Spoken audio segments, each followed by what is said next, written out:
Isang makakalikasang araw sa ating lahat. I am Christine Jane M. Natividad, and to give you a brief background about me, I graduated from the University of the Philippines, Los Baños in 2022. I earned my license as a registered professional forester in 2023, and I started working at the NR Region 2 in 2024. So just last year in 2025, I started sharing my knowledge about forestry sa mga FLE takers natin through the AppStep Review Center. So for the next 10 minutes, I will give a brief discussion about forest biometry, mensuration, and inventory. To give you an overview of the concepts under this subject, here are the topics as stated in the syllabi for the forester's licensure examination. So I hope you won't get overwhelmed and that you will enjoy studying or reviewing the concepts under this subject. So maraming terminologies and computations sa subject na ito. So kailangan natin itong pagtuunan ng pansin. Yan. So in the three terms that we have, yung mga nabanggit ko kanina, ang common term is forest. So a forest, according to the Food and Agriculture Organization or mas kilala bilang FAO, is defined as a land na more than 0.5 hectare yung area niya and na may tree crown cover of more than 10% or equivalent stocking level. So we have to understand each of the terminologies. Take note ha, understand and not memorize. Kasi usually sa board exam, lumalabas yung definition and then nililito nila tayo sa choices by stating yung mga related terms such as yung forest mensuration, forest inventory, and other related terms. So ganun po sa board exam. So first, what is forest mensuration? It is the science of measuring trees and forest stands. So ang focus ng forest mensuration is the determination ng physical characteristics of trees tulad ng diameter at breast height or yung diameter ng puno which is measured at 1.3 meters above the ground. We also have yung tree height, basal area, and tree volume. So we just have to remember here na mensuration is to measurement of trees. Okay? Ayan. So as to forest inventory naman, it is the systematic collection of data about forest resources. So it involves yung measuring of trees within sample plots to estimate yung conditions of a larger forest area. So in order to assess yung available forest resources and also to support forest planning and management, some of the information collected includes yung tree species, number of trees, tree size, timber volume, and forest condition. So we just have to remember na inventory is to collection of data. Okay, so forest inventory is to collection of forest data. Okay, third, forest biometry applies mathematics and statistics to forestry data. So may application na po ng statistical measures dito dun sa nag-gather nating data earlier. So to summarize, tingnan natin yung screen. Step 1, yung forest mensuration. Ito yung initial measurement and core sampling. Step 2, we have forest inventory or yung systematic recording and data gathering. And we have here the step 3, which is forest biometry, yung statistical analysis naman and growth modeling. So, yan, let's test your knowledge. We have here our first question. You have 30 seconds. This is a branch of forestry that deals with the determination of the volume of logs and standing trees, including the study of increments and yields. So what is the answer? A, forest inventory, B, forest mensuration, C, silviculture, or D, forest surveying. Ayan, our time is up. Your time is up.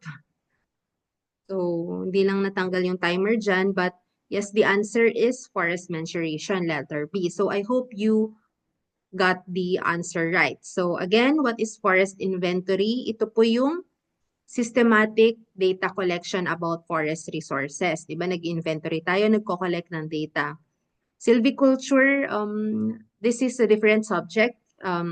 This is the art and science of growing and tending forests. Yung forest surveying naman, di ba, ang focus nito yung sa mapping and boundary measurement. So, the correct answer here is letter B, forest mensuration. Ito yung science of measuring trees, di ba? And yung characteristics ng mga puno. So, this is the correct answer in this question. Ayan. Again, going back to the table of specifications, I want us to discuss the first one or some of the basic statistical concepts under this subject. So briefly lang, discuss lang natin siya briefly. First concept na kailangan nating tandaan ay yung statistics. So by definition, statistics is a branch of mathematics which is concerned with the collection, organization, presentation, analysis, and interpretation of data. So, in short, ito yung paraan kung paano natin hinahandle yung data natin. So, mula sa data gathering hanggang sa pagbibigay ng meaning sa mga to. Now, in forestry, statistics is super important. So, ginagamit natin ito to analyze data such as yung tree measurements. So, statistics basically helps us organize and interpret data katulad nung nakikita nyo dito sa right. So, yung Philippine Forest Cover in 2010. So, we can see here na 67.18 ng forests natin nung 2010 is 67.18%. 28.28% naman ang closed and 4.54% ay mangrove forest. So now let's talk about variables and observations. So a variable is any measurable characteristic that can change, katulad ng tree height, diameter, or species. So variable, it can vary from one individual to another. Yung observation naman is the actual recorded value of that variable. For example, kung si 3-1 ay may height na 15 meters, yun na mismo yung observation. Okay? And next, let's define population and sample. Pag sinabi nating population, this is the entire group na pinag-aaralan natin. So, parang population all. Yun, tandaan natin. Sample naman, this is just a subset of the population na actual naman nating measure. So, just remember na population is to all, sample is to some. Yun na lang yung tandaan natin. Okay?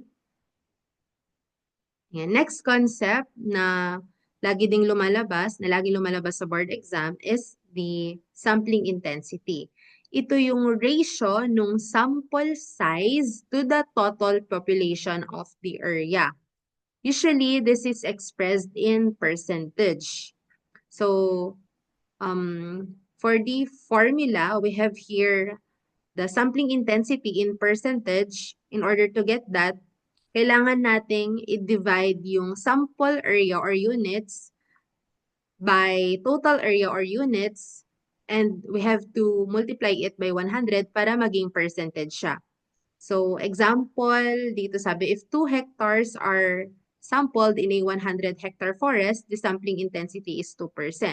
So, ibig sabihin nito, try natin i-understand. Sabi, kung may 100 hectare na forest daw tayo, and then 2 hectares lang yung sinukat or yung sinample, ano daw yung sampling intensity. So again, based sa formula, sampling intensity equals ang sampled area natin ay 2 divided by yung total area natin or units, so which is 100. So 2 divided by 100 and then multiplying it by 100 equals 2%. So, yan. Mas madali nating mas maintindihan yan later kapag gumamit na tayo ng pen in the computation. But unfortunately now, di mo na natin yun magagawa. Kasi 10 minutes lang yung discussion natin. But I want you to try one problem under this concept or yung about sa sampling intensity. So given a forest area of 50 hectares and a sampling area of 5,000 square meters, what is the sampling intensity? A, 1%, B, 2%, C, 5%, or D, 10%?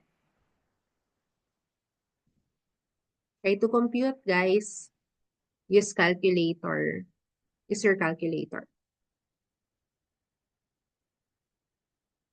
Yan. So the correct answer here is letter A or 1%.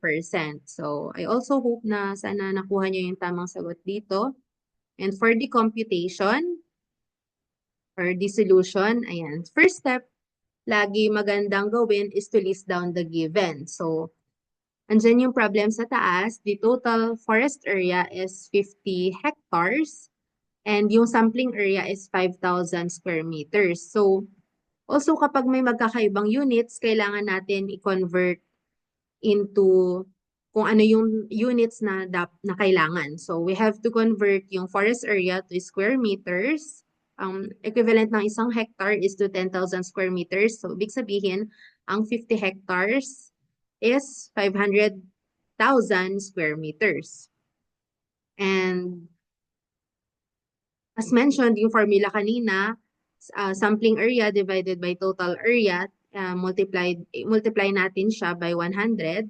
So, yeah, just use your calculator para mas madali nating makuha yung sagot. But again, magiging useless po yung calculator natin if we don't know how to solve one problem. So, yan, kailangan nating i-practice sarili natin, i-practice on how to solve computations habang nasa review stage pa lang tayo.